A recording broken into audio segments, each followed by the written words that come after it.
종합적으로 사마천은 이렇게 평가합니다. 관리와 백성 사이가 화목하고 풍속은 매우 순박하며 좋았다. 그가 집정을 느슨하고 가혹하게 하지 않아도 그 많은 것은 반드시 지켜줬고 관리들은 사악하게 속이지 않았으며 민간에도 도적대가 발생하지 않았다. 가을과 겨울철에는 백성들에게 산의 벌목을 권장했고 봄과 여름에는 불어난 강물을 이용해 벌목한 목재를 산 밖으로 운반하게 했고 백성들은 각기 편리한 생업의 길을 걷게 하니 백성들은 모두 생활에 안락해 했다 라는 말로 종합적으로 평가를 내렸습니다. 이제 한 사람의 평생에 대한 평가를 내리려면은 이게 이제 죽음이 굉장히 중요하게 작용합니다. 다음 주에 정사산의 죽음은 대단히 감동적입니다. 근데 이 손수고도 마찬가지입니다. 손수고가 죽으면서 아들을 손을 잡고는 이렇게 유언을 합니다. 내가 죽으면은 왕께서 틀림없이 땅을 내릴 것이다. 그죠? 왜냐하면 이제 평생을 나라에 봉사하다가 재상으로 더더군다나 장왕은 그 춘추시대 당시에 폐주로 군림을 했습니다. 춘추 5패 가운데 한 사람이단 말이에요. 장왕이. 장왕은 여러분들이 그 고사성어를 알아두시면 좋습니다. 뭘로 유명하냐면 불비불명이라고 하는 유명한 고사성어의 주인공입니다. 불비불명은 그 지금 대통령이 처음 대통령 출마할 때 썼던 유명한 고사성어입니다. 처음 떨어졌을 때 출마의 변으로 불비불명이라는 사자성어를 인용한 바가 있어요. 이게 뭐냐 그러면 정왕이 처음 집권하자마자 일은 안 하고 맨날 먹고 마시고 놀기만 합니다. 장왕이, 초나라 장왕이 맨날 술 마시고 놉니다. 그러기를 몇 년을 해요. 그랬더니 하루는 오거라고 하는 아주 강직한 대신이 장왕을 찾아가가지고 면담을 요청합니다. 그런데 장왕은 즉위하면서 자기가 놀고 먹는 거에 대해서 일체 말 못하게 합니다. 누구든지 나한테 잔소리하면 그냥 두지 않겠다. 엄벌에 처하겠다라고 해서 신하들이 말도 못하고 끙끙거리고 있는데 신하들 가운데서도 가장 명망이 높고 강직한 오거가 이제 면담을 요청하고 나선 거야. 그랬더니 신하들이 모두 다 야, 이제 한판 붙게 생겼네. 초긴장 상태로 들어갑니다. 그래서 면담 날짜가 잡히고 날짜가 다가와서 오거가 장왕을 만나서 얘기를 시작을 합니다. 근데 장왕을 만난 오거가 뜻밖에도 뭐라고 얘기하냐 그러면 대왕. 이제 장왕도 젊은 장왕도 굉장히 긴장합니다. 이 양반이 와가지고 나한테 뭐라고 할지 자기도 이미 경계태세에 들어간 거예요. 이제 인상 빡 쓰고 목소리 쫙 깔고 대왕 무슨 말씀을 하시려고 그래요? 수수께끼 하나 낼랍니다. 갑자기 이상해지는 거야 분위기가. 뭐 잔소리 하려고 오는 줄 알았더니 수수께끼를 하나 내겠다는 거죠. 분위기가 일순간 조금씩 이제 누그러뜨려지면서 무슨 수수께끼요? 그랬더니 혹시 보셨는지 모르겠지만 대왕 그 침소 앞에 큰 나무 한 그루 있는데 그 나무에 언젠가부터 큰 새가 한 마리 날아와가지고 둥지를 틀고 살고 있는데 어찌됐는지 이놈의 새가 3년 동안 울지도 않고 날지도 않습니다. 날지도 않고 울지도 않습니다. 이게 불비불명입니다. 날지도 않고 울지도 않습니다. 요즘식으로 얘기하면 어떤 세계예요? 이렇게 물어보는 겁니다. 그러니까 이제 분위기가 완전히 바뀐 겁니다.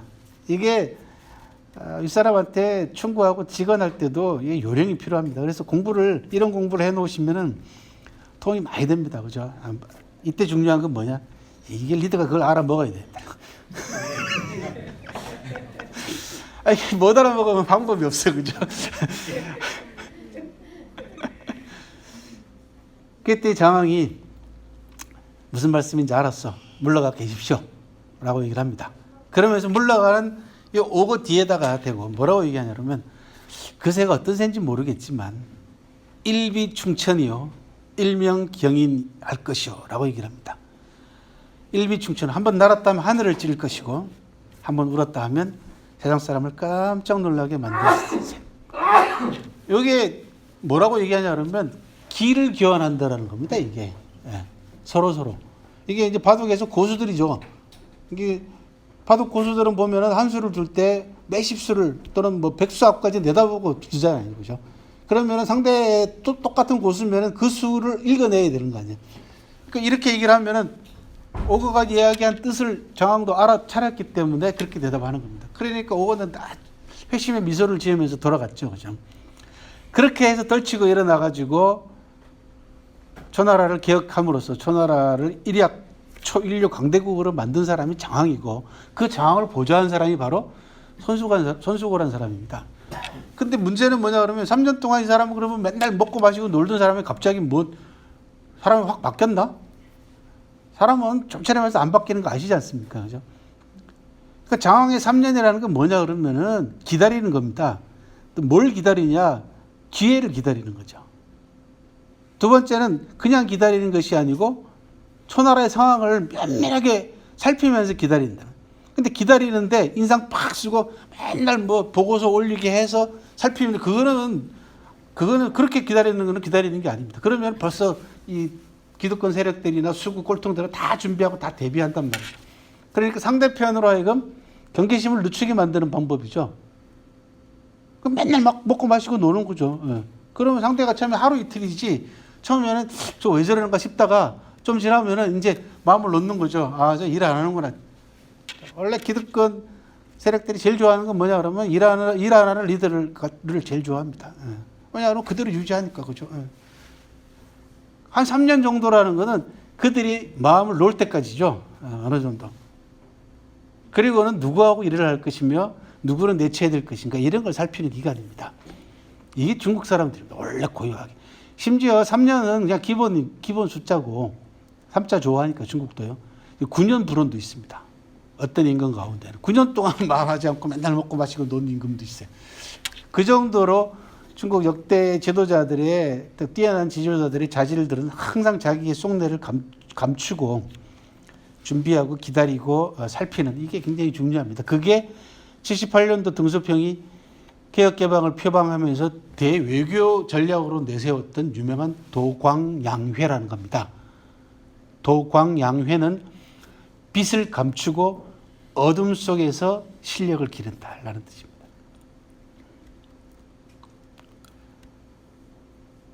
다음 주에 말씀드릴 정자산이 남긴 유명한 명언이 있습니다. 그 가운데 하나만 소개해드리면은 코끼리는 뿔 때문에 죽는다라는 유명한 말이 있습니다.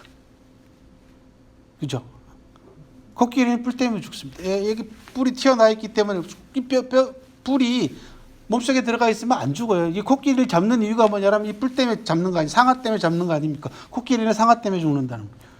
그러니까 자기 모습을 겉으로 자꾸 드러내기 시작하면 결국은 상대편한테 수를 읽히게 되고 맞는 거죠.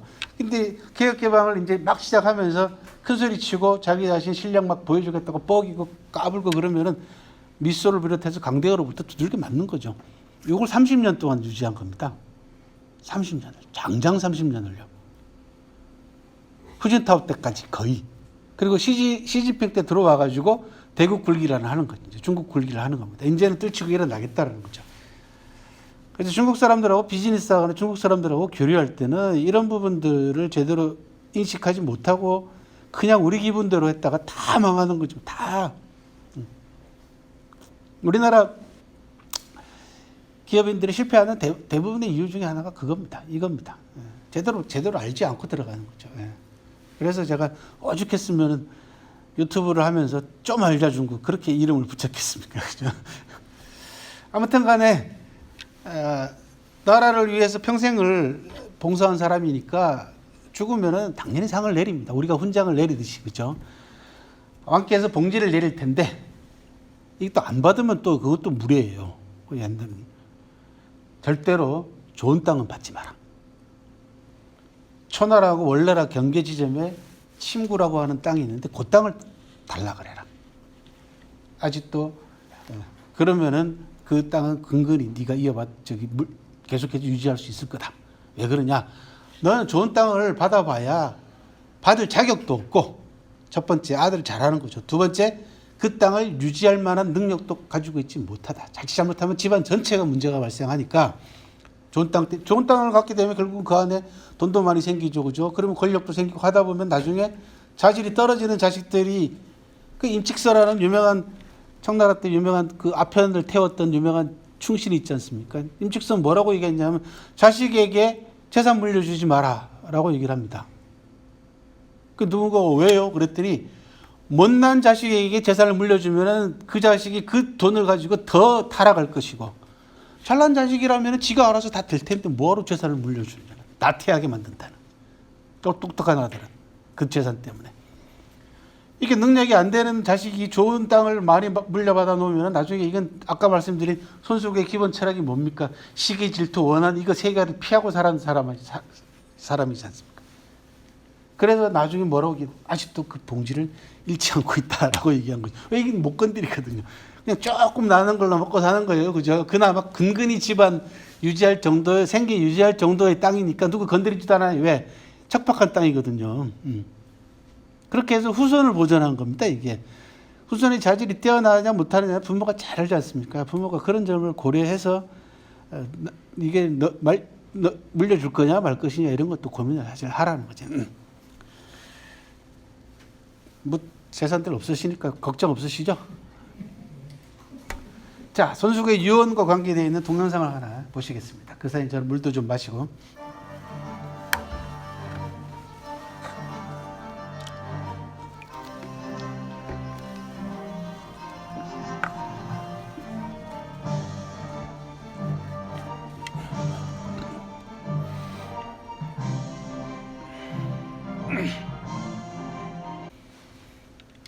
제가 방금 드린 똑같은 이야기입니다. 예. 손수구의 일생에서 가장 감동적이고 돋보이는 일화는 우맹의관이라고 하는 고사성어입니다. 우맹이라는 것은 사람 이름입니다. 역사책 읽으시면서 요 우자가 나오면 요거는 배우라고 생각하십니다. 배우, 탤런트, 배우 맹. 뒤에 게 이름입니다. 예. 궁중왁사였어요. 궁중에서 연예인이죠. 쉽게 얘기하면은 외국에서 손님이 오면은 궁중왁사들 끌고 춤도 추고 공연도 하고 노래도 부르고 이런 의전을 위한 궁중왁사가 우맹이었는데 이 우맹이 의관 옷을 입고 모자를 쓰다라는 뜻이거든요. 이게 우맹이 옷을 입고 모자를 썼다는 얘기는 뭐냐 그러면 우맹이란 사람이 손수고의 옷을 입고 모자를 썼다. 즉 손수고의 복장을 했다라는 뜻으로 누군가를 흠모해가지고 또 누군가가 생각이 나서 보고 싶어서 그 사람 옷을 입고 모자를 쓴 겁니다. 이제 그런 뜻을 갖고 있어요. 이게 어떤 고사가 얽혀있나 한번 보게. 우맹은 궁중악사로서 손수고가 재상으로 있을 때 손수고로부터 아주 좋은 대접을 받았습니다. 그러니까 인간적인 대접이죠. 손수고는 재상임에도 불구하고 비천한 악사 우맹을 정말 인간적으로 잘 대해줬습니다. 왜 그러냐면 악사 역할이 굉장히 중요합니다. 외국 손님이 왔을 때 외국 손님을 기쁘게 만들고 즐겁게 만들면은 외계도 잘 풀리잖아요. 그죠? 기분이 좋으면은. 그러니까 천한 일이긴 합니다만 이들이 하는 역할과 작용이라는 것은 상당히 중요하기 때문에 재상으로서 손수고는 우맹을 대단히 높이 평가하고 좋아했단 말이죠. 이렇게 두 사람이 신분을 초월한 우정을 나눴어요. 그리고 손수고 세상을 떠났죠. 하루는 우맹이 시장에 나가가지고 물건이 필요해서 시장으로 나가서 시장 바닥을 거닐고 있는데 손수고의 아들을 봅니다. 근데 손수고의 아들이 물건을 사러 나온 것이 아니라 산에 가서 나무를 해가지고 땔감을 팔러 나왔어요. 그 집이 그만큼 형편이 어려운 거야. 너무너무 가슴이 아픈 우명이 그 궁궐로 돌아와가지고는 자기 분장실로 가서는 손수구 모양으로 그대로 분장을 하고 장왕 앞에 나타나. 장왕이 저기서 누가 걸어 들어오는데 보니까 손수구가 걸어 들어오네. 장왕도 얼마나 반가웠겠어요. 그죠? 근데 가까이 자세히 보니까 이게 우명이네. 어쨌든 간에 마치 손수구가 살아 돌아온 같은 느낌이 들어서 장왕은 우명과 더불어서 이런저런 얘기를 하는 거죠. 손수구과 얽혀있는 추억도 또 되새기고 얼마나 기분이 좋아요. 그죠? 뭐 돌아가신 부모님이나 사랑했던 사람들에 대한 추억을 이렇게 누군가 가까운 사람하고 되새기고 또 얘기를 하다 보면은 이게 영원히 정화되는 느낌이 난단 말이에요. 기분도 좋지 않습니까? 임금도 이제 그런 느낌을 받은 거야. 그러니까 너무 우명한테 고마운 겁니다, 정왕이. 그래서 야, 내가 너한테 오늘 정말 손수구 보고 싶었는데 안 그래도 너 때문에 진짜 좋은 시간 가졌다. 내가 너한테 벼슬을 하나 주마. 그렇게 얘기합니다. 이게 국정 연예인 신분으로 벼슬 받는다는 걸 얼마나 큰 영광입니까, 그죠? 그게 뭐 실질적으로 일을 하는 벼슬이 아니더라도 명예직이라도 대단한 영광이거든요. 근데 우명이 뜻밖의 대답을 합니다. 사흘 뒤에 말씀드리면 안 되겠냐고. 대답을 하면 안 되겠냐고. 그럼 뭐 갑자기 왜 이러지? 남들은 못 받아서 난리인데 이 친구가. 뭐 어쨌든 간에 장하면 그래라. 사흘 뒤에 다시 만났더니 그래 어떻게 하기로 했니? 그랬더니 안 받아랍니다. 왜? 남들은 못 받아서 난리인데 마누라가 받지 말랍니다.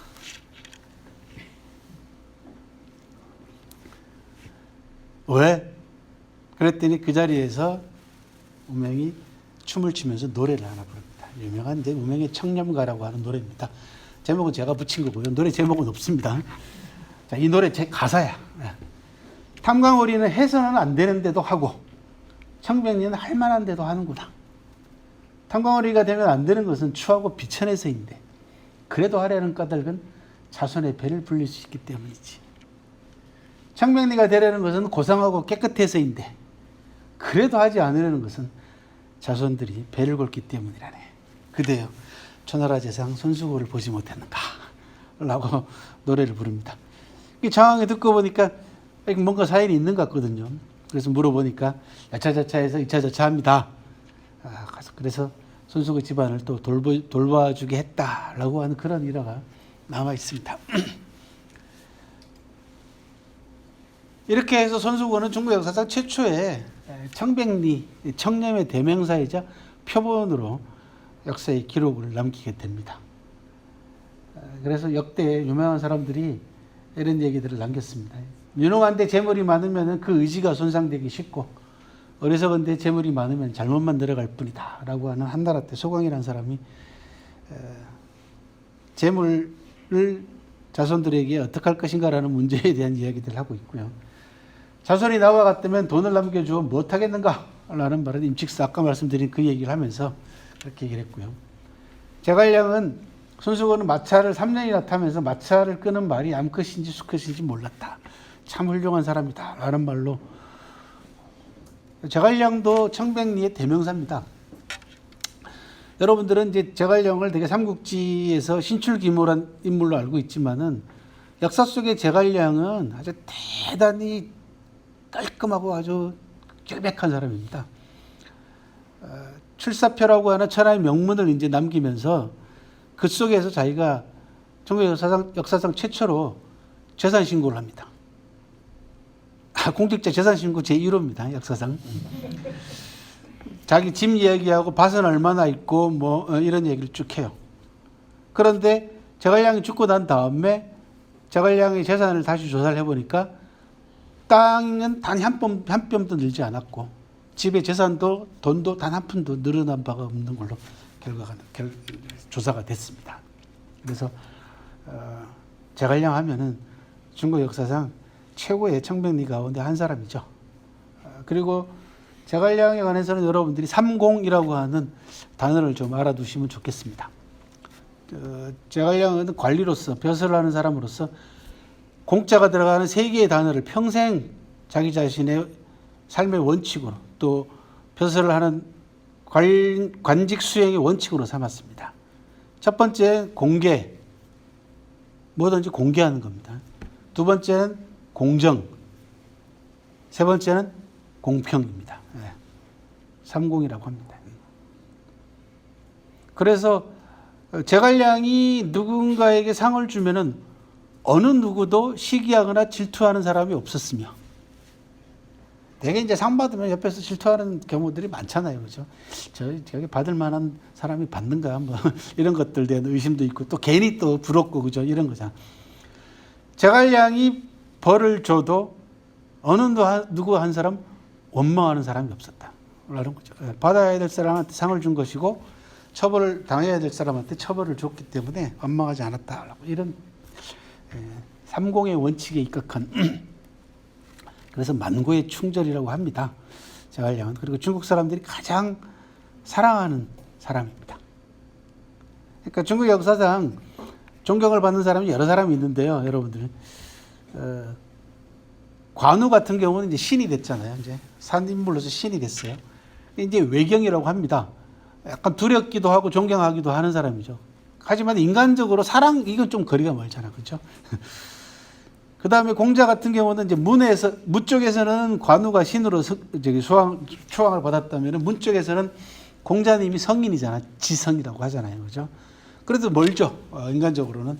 좀 논어 같은 걸 여러분들이 깊이 읽어가지고 공자의 인간적인 면모 같은 것을 보게 되면 또 사랑할 수도 있습니다. 굉장히 사랑스러운 측면이 꽤 많은 사람이긴 합니다.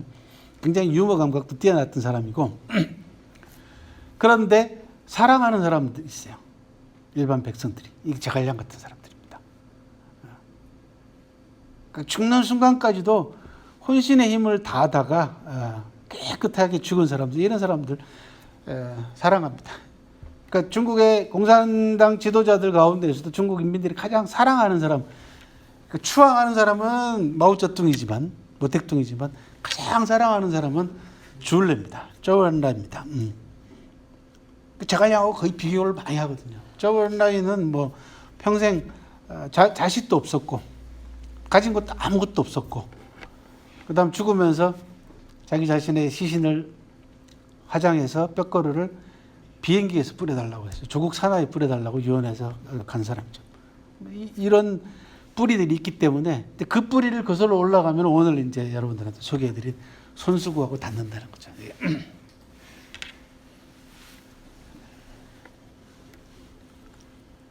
손수구를 순리열전의 첫 머리에 배치를 한 사마천의 의도를 다른 기록들과 전부 다 종합을 해가지고 사마천이 전하고 싶어하는 손수구의 메시지가 뭘까라는 부분을 좀 정리를 해봤습니다. 한나라를 세운 고조 유방은 가혹한 정치를 벌이고 너그러운 통치를 실행했다. 간교함을 억누르고 중후함을 제창하여 배를 삼킬 만한 큰 고기조차 빠져나갈 수 있을 정도로 법망이 느슨했다. 하지만 그 결과 관리의 치적이 실수 없이 더 좋아졌고 백성들은 편안하고 즐거웠다. 이렇게 볼 때 나라의 안정은 도덕의 힘에 있는 것이지 냉혹한 법령에 의존하는 것이 아니다. 라는 아주 유명한 또 명언을 남겼습니다. 그래서 사기에 보면은 주나라 문왕이라는 사람이 있습니다. 주문왕. 주나라를 건국하는데 틀을 놓은 사람입니다. 그러니까 그 아들 무왕 때 와가지고 은나라를 멸망을 시키고 주나라를 건국을 했는데 나중에 그 아들이 이제 아버지는 왕이 아니었지만 추증을 해서 문왕이라고 부릅니다. 주문왕이 하루는 외출을 해가지고 나가서 시찰을 하는데 시냇가에서 고기를 잡는 어부를 봐요. 그런데 어부의 건물이 너무 촘촘한 거야. 그래서 피레미까지 다 잡을 정도가 된 겁니다. 그랬더니 문왕이 참 가혹하다. 그물 3면을 터라. 이렇게 얘기를 합니다. 만개 3면이라고 합니다. 그물 3면을 터라는 거죠. 그렇게 해서 다른 고기들이 다 빠져나올 수 있게끔 했다. 이 이야기를 들은 천하의 사람들이 문왕의 덕이 금수에까지 미쳤구나 라는 유명한 또 말을 합니다.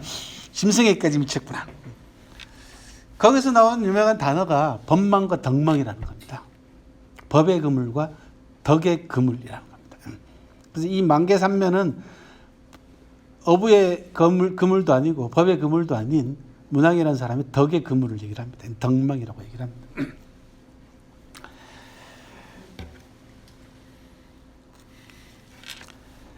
정리를 좀 해보겠습니다. 이제 손수구라는 사람이 중국 역사에서 차지하는 위치나 의의는 이런 데 있습니다. 첫 번째, 중국 역사에 있어서 무결점 관리, 청백리의 원형이 탄생합니다. 그리고 이런 청백리의 모습이 다양한 고사성어를 통해서 고사를 통해서 전해지면서 손수구가 청백리의 모델이 된 거죠. 그죠?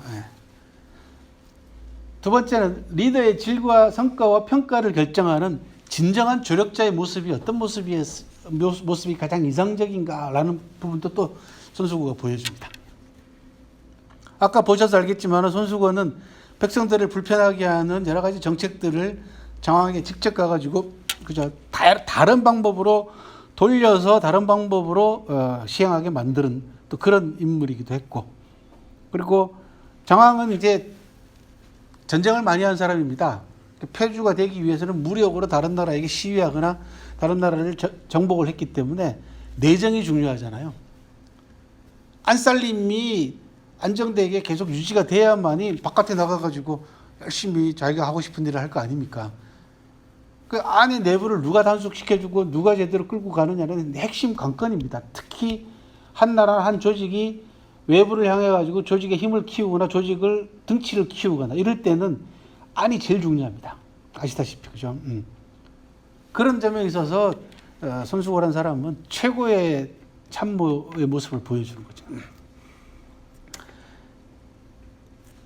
세 번째가 굉장히 중요합니다. 1인자를 결코 위협하지 않고 최선을 다하는 2인자예요. 2인자의 모습입니다. 물론 손수호가 가지고 있는 신분상 이런 걸로 봐가지고는 1인자의 자리를 위협할 만한 신분은 못 됩니다. 왜냐하면 귀족 출신이 아니기 때문에. 근데 그런 게 문제가 아니라 후대에 가서도 공신들 있잖아요. 그죠? 공신들하고 새로운 왕조를 세우고 난 다음에 공신들을 숙청하게 되는 가장 큰 이유 중에 하나는 2인자의 모습이 위협적인 존재냐 그렇지 않느냐의 문제단 말이죠. 이 부분은 옛날뿐만 아니고 지금 우리 현재 상황에 있어서도 백성들이 국민들이 굉장히 두려워하고 그다음에 껄끄러워하는 부분들이 뭐냐 그러면은 최고 통치자의 위험이나 자리를 자꾸 지금 위협하는 것처럼 보이게 느껴지기 때문에 이게 큰 실수를 한 겁니다 이번에는. 인명권자에 대해서 도전처럼 받아들이는 거예요 백성 국민들이. 이것 때문에 지금 여론이 더 다른 쪽으로 흘러가고 있는 것으로 보입니다. 누구를 말씀을 드릴 수 있냐 그러면 역사적으로는 한신이에요. 유방이 한 나라를 건국하고 난 다음에 최고의 공신으로 세 사람을 꼽았잖아요. 여러분들 이제 이 정도로 아실 거죠, 그죠? 첫 번째는 소화, 그죠? 장량, 한신. 이 세 사람을 서한 삼글이라고 해서 세 사람의 인재를 꼽습니다. 유방이 공신들하고 모여있는 신하들하고 모인 자리에서 내가 항우를 물리치고 천하를 얻을 수 있었던 이유에 대해서 한번 분석을 해봐라 라고 숙제 아닌 숙제를 내줍니다. 그랬더니 공신들이 다 한마디씩 합니다. 뭐 패하는 승질은 개팍하고 욕도 잘하고 말이야. 남을 업신여기고 오만한 성격이지만은 땅을 차지하면 베풀길 잘하고 뭐 그다음에 항우에 대해서 장단점을 막 열거합니다. 유방이 다 듣고 난 다음에 그렇게 얘기하죠. 그대들은 하나만 알고 둘은 모른다. 이거 유방이 한 말입니다. 하나만 알고 둘은 모른다. 내가 천하를 얻은 것은 세 사람 때문이다. 천리박 군막 안에서 전략과 전술을 수립해서 승부를 결정짓는 능력으로 따지자면 나는 장량만 못하다. 후방에서 끊임없이 군수물자를 보급하고 후방의 정치를 안정시키는 행정 능력으로 따지자면 나는 소화만 못하다. 쳤다 하면 적을 깨부시고 공격했다 하면 적의 성을 빼앗는 전투 능력으로 따지자면 나는 한신만 못하다. 이게 유방의 유명한 삼불녀라는 겁니다. 세 사람만 못하다라는 겁니다. 여기 21세기 리더십의 모습이죠. 오늘날 리더들이 갖춰야 될 가장 중요한 리더십 가운데 하나는 자기보다 뛰어난 인재를 보는 눈입니다. 이 분야에 관해서 최고의 인재를 정확하게 발견하고 모셔올 줄 아는 능력입니다. 이것만 있으면 돼요. 자기가 다 하려고 할 이유가 뭐가 있습니까? 맡기면 되죠. 그 다음에는. 그러고 난 다음에 나중에 천하를 통일하고 난 다음에 한신하고 만난 자리에서 유방이 한신하고 아주 의미심장한 대화를 나눕니다. 유방은 재미있으라고 한 얘기 같아요. 농담 비슷하게 던집니다. 내가 한신 너 같은 장수라면 쫄병을 몇 명이나 거느리겠냐? 라고 물어봅니다. 그랬더니 한신은 단순한 무인입니다. 정치를 잘 모르는 사람이에요. 근데 거기에다가 눈치도 없어. 이게 또 문제단 말이죠. 예. 그랬더니 한신이 뭐라고 얘기하냐 그러면 폐하는 10만이면 족합니다. 이렇게 얘기합니다. 10만 명이면 족합니다. 그 이제 유방이 살짝 기분이 나빠진 거죠. 이거 봐라. 그런 너는 여태까지도 한신이 눈치를 못 챕니다. 거기 또 돌직구를 날려요. 저는요 다다익선이죠. 유명한 다다익선이 거기서 나오는 겁니다. 예. 다른 데서 나오는 게 아닙니다. 사마천 사기에 나옵니다. 다다익선. 이제 유방이 이제 빈정이 상했어. 이제 기분 나쁘죠. 이제. 그래서 이제는 직구를 던집니다. 본심을. 그렇게 잘난 놈이 왜 내 밑에 있어? 그제서야 한신이 아차한 거죠. 말 잘못했네. 그래서 둘러댑니다. 뭐라고 둘러대냐? 폐하는 선장장이십니다. 장수를 잘 다루는 장수이십니다. 장상지장이다. 장수 위에 장수이십니다. But it's late. 늦었죠. 그죠? 예. 이게 말 순서를 바꿔야 된단 말이에요. 이게 정치가하고 얘기할 때는 항상 말을 조심해야 되는 이유 중에 하나가 거기 있습니다. 특히 무인들은. 한번 생각을 해보십시오. 초안쟁패 때 한신을 대장군으로 임명하면서 한중이라고 하는 완전히 오지에서 빠져나와가지고 항우하고 대등하게 싸움을 하게 만들어주는 장본인이 한신입니다. 그 한신은 싸우는 족족 이겨요. 그래가지고 한 번은 유방은 한신 군대를 전부 다 빼앗아가지고 자기가 전투 나가 자기는 또 깨져. 그럼 한신이 또 훈련을 시켜놔요. 이런 출중한 능력을 가지고 있는 병법가이자 야전사령관이 1등 공신인데 천하가 다 안정되고 정권을 다 차지하고 난 다음에 황제하고 이야기하는 대목에서 너는 쫄병을 몇 명이나 거느릴 수 있냐는 많으면 많을수록 좋다. 어떤 1인자가 그 2인자를 경계를 안 하겠습니까? 군권을 가지고 있는데, 병권을 가지고 있는데. 그래서 다다익선이라고 하는 네 글자 뒤에는 제가 항상 말씀드립니다. 토사구팽의 그림자가 어른어른거리고 있는 거단 말이에요. 결국은 얼마 안 돼서 결국은 한신은 토사구팽 당합니다. 삼족이 멸하는 그것도 아주 비참한 치열을 맞이하잖아요. 항상 2인자의 문제는 뭐냐면 거기에 비해서 소환은 어떻게 됐습니까? 소환은 평생 승상 노릇을 하다가 물론 전전긍긍하면서 살긴 했습니다만은 소환은 숙청당하지 않았습니다. 왜? 바로 이겁니다. 1인자를 결코 이어가지 않는 존재, 2인자. 그래야지 이게 정쟁과 갈등을 피합니다. 특히 정권 초기나 조직이 확대하려고 할 때라든지 조직의 힘을 키우려고 할 때, 이럴 때 나라가 대외적으로 성장하려고 할 때 이럴 때는 이 2인자 역할이 대단히 중요하다는 거죠. 그 표본을 손수호가 딱 맞게 보여주는 겁니다. 손수호보다 조금 앞선 사람으로서 2인자로서 이상적인 인물로는 상나라 탕왕을 보좌했던 이윤이라고 하는 사람도 있습니다. 이윤이라는 사람은 요리사 출신으로서 상나라 탕왕을 보좌해가지고 요리의 이치로 통치의 이치를 깨치게 만든 아주 유명한 재상입니다. 그 다음에 이제 상나라 고종 무정이라는 사람을 보좌했던 부열이라고 하는 또 유명한 또 재상이 있습니다. 그 다음 주문왕하고 강태공. 이런 사람들의 공통점 가운데 하나는 2인자이긴 합니다만 철저하게 1인자에게 충성을 다하고 보좌함으로써 1인자로 하여금 아무런 위협이나 아무런 걱정 없이 대외 확장을 하거나 조직을 키우거나 통치를 할 수 있게 만들어주는 인물들입니다. 그래서 1인자들이 가장 좋아하는 그죠?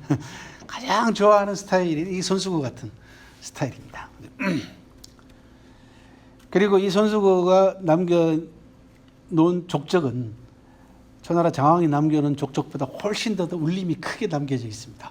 초나라 장왕은 원래 임금 집안 출신으로서 자기가 임금이 됐고, 그리고 손수구를 비롯한 여러 사람의 보좌를 받아서 폐주가 되긴 했습니다만은 대외를 정복하고 나오는 정책 외에 그 밖에 다른 사람들한테 감동을 주는 장면은 없다는 거죠. 이 통치자들 그렇잖아요. 특히 왕조 체제 내에서는 감동을 주기가 만만치 않습니다.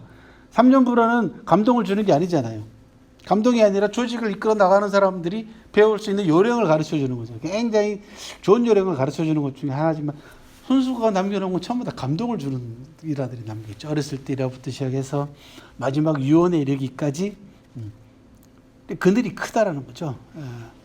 나무가 크면은 그늘도 큽니다. 그죠? 한 사람의 오블리주가 가져다 주는 영양과 그 파급 효과라는 거는 그 한 사람이 평생을 어떤 소신과 어떤 원칙을 가지고 실천하면서 살았느냐로 결정을 하죠. 또 그 죽음까지. 손수건은 그런 면에 있어서는 거의 완벽한 모델이다 라는 말씀을 드리고 싶네요. 그죠? 자, 정리를 하겠습니다. 손수건과 관계되어 있는 노블리스 오블리주는 우명의관, 그죠? 지렴지사, 봉법수직, 봉직순리 이런 말로 되게 요약을 할 수가 있고요. 지렴지사, 청렴을 지키며 죽다. 봉법수직, 법을 받들고 자리를 지키다. 봉직순리, 직분에 따르고 순리를 따르다. 이거 전부 다 상하천 사기에 나오는 손수건과 관계, 순리열전하고 관계되어 있는 명언들이고요. 그 다음에는 수서 2학전에 나오는 공자 제자 언언이라는 사람이 남긴 유명한 또 말이 있습니다. 사군수, 사욕의, 붕우수, 사소이 이런 말. 자신이 모시는 군주와 공을 다투면, 그죠? 군주를 모시면서 이게 수를 따지면 그런 이야기입니다. 그죠? 동사입니다. 저게 공을 따지면은 사욕의, 틀림없이 군주를 욕되게 만든다. 자기가 모시는 주군을 욕한다는 거죠. 단점을 떠들게 되고 결국은 욕을 당하게 된다. 붕우수 사소이, 친구와 공을 다투면, 그죠? 친구하고 수를 다투게 되면은 사소이 멀어진다. 사이가 멀어진다. 자, 좋은 말은 옛날 사람들이 다 했다니까요. 그죠? 제가 별 할 말이 없어.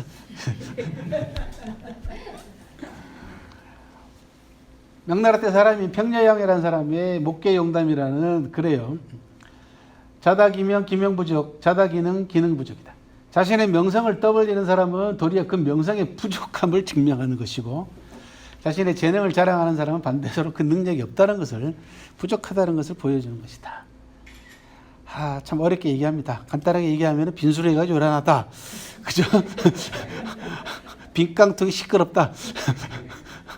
이런 거죠. 그죠? 명나라 때 사람이 이몽량의 공동자라고 하는 이게 유명한 글입니다. 유명한 책이고 그 가운데 논학에 이게 나옵니다. 자고무비, 무비즉위, 자대무중, 무중직고. 자기만 높다 하면은 아랫사람이 없고 아랫사람이 없으면 위험해진다. 자기만 크다 하면 대중이 따르지 않고 대중이 따르지 않으면 외로워진다. 고립된다. 훌륭한 말씀드렸습니다. 손수건은 뭐 제가 굉장히 좋아하는 인물이기도 합니다. 유머 감각도 대단히 뛰어났던 인물이고요. 그리고 아까 보셨던 무덤 있었죠, 그죠? 손수건 무덤은 여러분들 삼국지로 유명한 형주 있죠, 형주. 형주에 가면은 손수건 무덤이 있습니다. 여기입니다. 네. 그래서 나중에 혹시 삼국지 갈 기회가 있으시면 삼국지만 보시지 말고 저 공원 한 귀퉁이에 가면 저렇게 손수건 무덤이 있습니다. 오늘 손수건에 관한 이야기 노블레스 오블리주 5번째 시간 여러분들하고 가져봤습니다. 혹시 궁금하신 거나 질문 있으면 얘기하세요.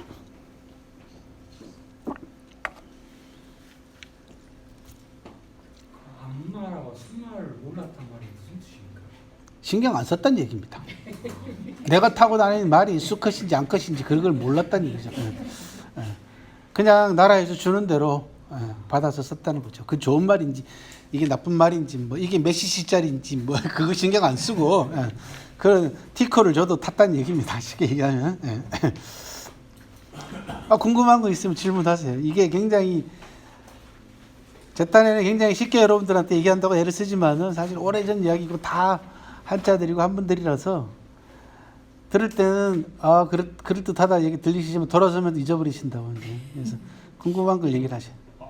중국도 보면은 왕들도 무덤이 있고 손소같이 이런 재상들도 무덤이 있잖아요. 그러면 일반인들도 무덤을 많이 썼을 거 아니에요? 옛날에는 썼죠. 그런데 제가 중국을 돌아다니면 무덤을 그냥 지금은 안 씁니다. 예. 과거에 있던 무덤들, 과거에 있던 무덤들은 유명한 사람 것 말고는 거의 대부분 다 농토화됐고 다 깔았죠. 없습니다. 예. 그리고 지금은 매장을 전혀 허용하지 않는 건 아닙니다. 자기 땅이 있으면은 이제 자기가 경작하는 농지가 있으면은 화장해서 논밭에다가 밭에다가 주로 비석 하나 세우는 것 정도는 허용을 합니다. 비석은 많이 봤어요. 일반인 무덤은 보기가 좀 힘들더라고요. 저 14억이 무덤 쓰면 어떻게 되겠습니까? 큰일 납니다. 예. 또 하실 말씀 있으세요? 관계는 없는 것 같은데 오늘 뭐 네. 중국 70년에 대해서 말한 아, 건국 70주년? 네. 예. 오늘이 중국 역사상 건국 70주년입니다. 중국 건국은 1949년입니다. 그거 알아두시면 돼요. 1949년 중화인민공화국이 10월 1일 날 우리 국군의 날이고, 우리는 이제 오늘이 국군의 날 71주년이고 공군 창설 70주년입니다. 올해. 그래서 최초로 공군 쪽에 가서 국군의 날 기념 행사를 했어요. 굉장히 그 바람직한 행보 가운데 하나입니다. 우리나라 군대들 뭐 우리 이제 다다음 주 지나고 나면은 이제 군인들 이야기 또 말씀을 드리겠습니다만, 우리나라 이제 군도 큰 문제잖아요, 그죠? 예. 여러 가지 문제점을 많이 안고 있는데, 이런 조그만 자그마한 아무것도 아닌 행보 같지만은 상당한 의미가 있는 행보입니다. 1949년이 이제 중국 건국한 해고, 그 다음에 1921년이 21년 맞을 겁니다. 중국 공산당 창립한 해입니다. 그래서 내후년이면은 중국의 공산당 창립 100주년이 돼요. 그리고 2049년이면 중국 건국 100주년이 되죠. 그래서 21세기 내에 중국의 량거 바이니엔이라고 합니다. 두 개의 100주년이 있어요. 중국 가면은 제일 많이 등장하는 캐치플레이즈 가운데 하나가 용어가 양계 100년이랍니다. 두 개의 100년입니다. 요 사이에 21년에서 49년 사이에 어느 시점, 한 대개 30년, 2030년 고무렵 정도로 추정을 하는데, 그때 지원이 되겠다는 겁니다. 미국을 앞서서 모든 면에 있어서 미국을 앞질러서 세계 최강대국이 되겠다. 그리고 그 세계 최강대국이 되기 위한 중국의 꿈, 중국몽이라고 합니다. 이게 시진핑 국가주석이 내세운 가장 중요한 10년 동안의 중국을 이끌어가는 핵심 단어입니다. 차이나 드림 또는 차이니스 드림이라고 합니다. 그리고 최근에 나온 것 중에 하나는 마이 드림입니다. 마이 드림, 워더멍, 내 꿈이다. 그래서 차이나 드림, 중국의 꿈, 차이니스 드림, 중국인의 꿈, 나의 꿈, 이렇게 세 개의 꿈이 쫙 단어가 같이 나와가지고 중국 사람들을 이렇게 정신적으로 엮어내는 그런 큰 표로 지금 현재 내세우고 있다. 그렇게 말씀을 드릴 수가 있겠어요. 오늘 중국의 건국 70주년이다. 또 하신 말씀 있습니다. 수업 끝났는데요.